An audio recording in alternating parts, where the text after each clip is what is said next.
Alors, Monsieur Gamal Abdina, pouvons-nous parler d'aucun impact géostratégique concernant ces suspensions de participation de la Russie à l'Arcon Yusta qui avait été signé en 2010, ou alors vous ramez en contre-courant?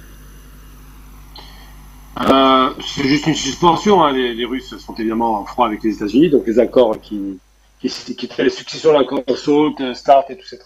Tous ces accords-là, c'était des accords pour limiter la prolifération nucléaire des armes de destruction massive, en l'occurrence les têtes nucléaires. Donc c'est des accords non pas de désarmement, mais de réduction de l'arsenal nucléaire, tout simplement. On peut détruire la planète 60 fois avec tout l'arsenal nucléaire qui existe actuellement entre les États-Unis et les Russes. Je parle même pas des autres pays qui commencent à avoir accès à ces arsenaux. Par contre, oui, il y a une chose quand même que je viens de clarifier. J'ai entendu, je viens qu'on rêve, j'aime bien les rêves. Il n'y a pas les anti-russes, les méchants américains. Les Américains sont des fourbes qui sont intéressés que par une chose, c'est l'argent. On l'a compris. Les Russes ne sont pas des anges non plus. Ils ont aussi des intérêts, ce qui est logique. Chaque État a ses intérêts, le défend. En fonction, évidemment, de ses intérêts vitaux, primordiaux, et certainement pas pour des raisons humanitaires ou d'humanisme. Les Russes jouent leur ratou et le font très bien. La seule différence qui distingue la Russie impériale de l'Empire des États-Unis, c'est que la Russie impériale n'a jamais colonisé d'autres pays que contrôler quelques pays sur ses frontières. Ça n'a pas été de la colonisation, contrairement aux États-Unis ou l'Europe occidentale. Et ensuite de dire qu'il faut écouter les médias occidentaux pour entendre l'offensive de printemps, je veux bien tout entendre, mais il y a bien une offensive de printemps qui a été déclenchée. C'est les Russes qui l'ont mise en place. Ils ne l'annoncent pas, évidemment, c'est une évidence. C'est aussi bête que de dire qu'on va prendre le roi pour gagner la partie d'échecs. Évidemment qu'ils ne l'annoncent pas. Une offensive de printemps qui a été dictée par plusieurs réalités, à savoir le climat, on ne peut pas vraiment attaquer en hiver. Ensuite et surtout parce que les Ukrainiens se sont épuisés, que les Russes voulaient voir ce qui allait se passer face à la partie adverse, à savoir est-ce qu'ils allaient augmenter ou pas les capacités ukrainiennes offensives. Ils se sont rendus compte que c'était du bluff. Il n'y a pas eu grand-chose à part quelques missiles tactiques et encore. Même pas tactiques, des missiles longue portée, même pas, enfin, moyenne portée plutôt, pour être très clair. Il n'y avait pas de missiles longue portée. Que les Américains ne fourniront pas d'avions de combat, ce qui est quand même très important en termes d'appui aérien, parce que vous ne déplacez pas les troupes sans avoir des couvertures aériennes. Je renvoie aux références de la guerre de 73 entre Israël et l'Égypte, où c'est bien les couvertures aériennes qui avaient garanti au départ la victoire égyptienne. Et donc, quand on n'a pas de couverture, quand on a le ciel, quand on n'a pas, tous atomisés, quand on a la moitié de la population qui est contre soi, parce que la moitié de la population ukrainienne est pro-russe. Tous ces éléments conduisent à penser que la guerre sera gagnée. Évidemment, et quand Poutine dit que le conflit sera long, il ne fait pas référence à l'Ukraine. Il sait très bien que l'Ukraine sera bientôt un conflit réglé, puisqu'il va l'emporter haut la main d'ici le printemps, l'été plutôt, et surtout parce que l'Europe ne pourra pas tenir sans gaz russe pour la prochaine hiver.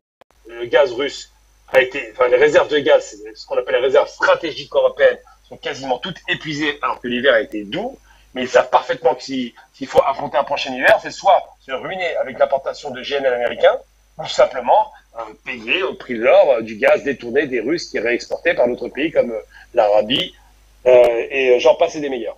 Ensuite, concernant la relation avec le Moyen-Orient, les États-Unis ont des bases partout au Moyen-Orient, ce sont les laquais des États-Unis. Il faut se mettre ça dans la tête. La plupart des pays du Golfe, le Conseil de coopération du Golfe, donc 5 pays, tous sont aux ordres des États-Unis. Aujourd'hui, ils jouent la carte de la diversification de leurs relations, c'est vrai, mais ce ne sont pas des alliés fiables. C'est logique, puisque le parapluie américain garantit leur sécurité. Alors, et pour vous dire en ce qui concerne ces fameux accords, pour revenir à votre question, ces accords sont caducs dans la mesure, pas encore caducs, mais commencent à être caducs dans la mesure où il y a un conflit direct et qu'on a ravivé la guerre froide. Alors, les États-Unis n'ont aucun intérêt à avoir un conflit de haute intensité, donc il ne sortira pas les frontières ukrainiennes, ni en Russie d'ailleurs. Ils ne vont pas laisser les Ukrainiens frapper les Russes sur le territoire russe en profondeur, je veux dire. Il y a quelques attaques sporadiques dans quelques villages frontaliers, mais ça va pas bien loin. Et les Américains n'ont aucun intérêt à voir la Russie se réarmer.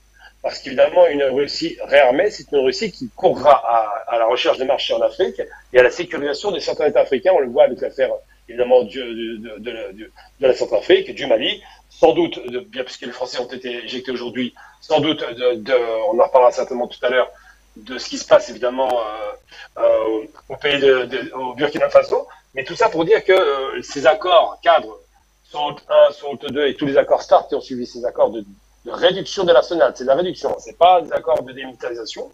Et bien, ces accords-là vont forcément être rediscutés à l'aune de ce qui se passe aujourd'hui. Puisque malheureusement, on se rend bien compte qu'il y a tout de même, de fait, une co-belligérance occidentale dans le conflit ukrainien qui est alimentée et largement alimentée par le soutien pseudo-militaire, mais surtout économique, l'apport économique, le soutien politique, puisque c'est bien un soutien politique dont on parle, mais un soutien militaire du bout des lèvres, c'est pas un vrai soutien militaire.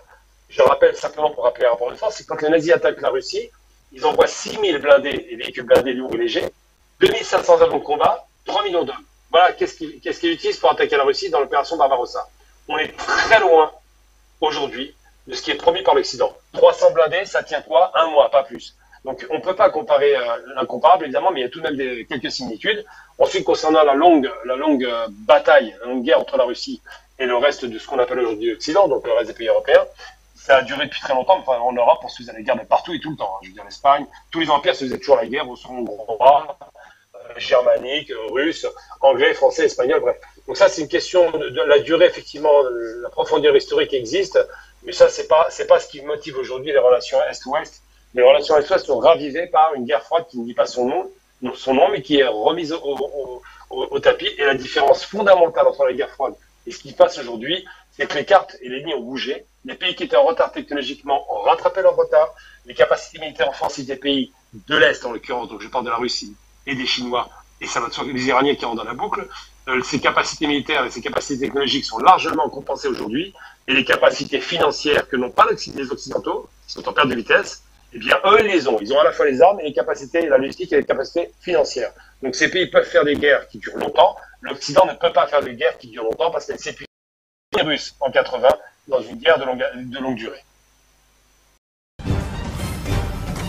Afrique Média, le monde, c'est nous.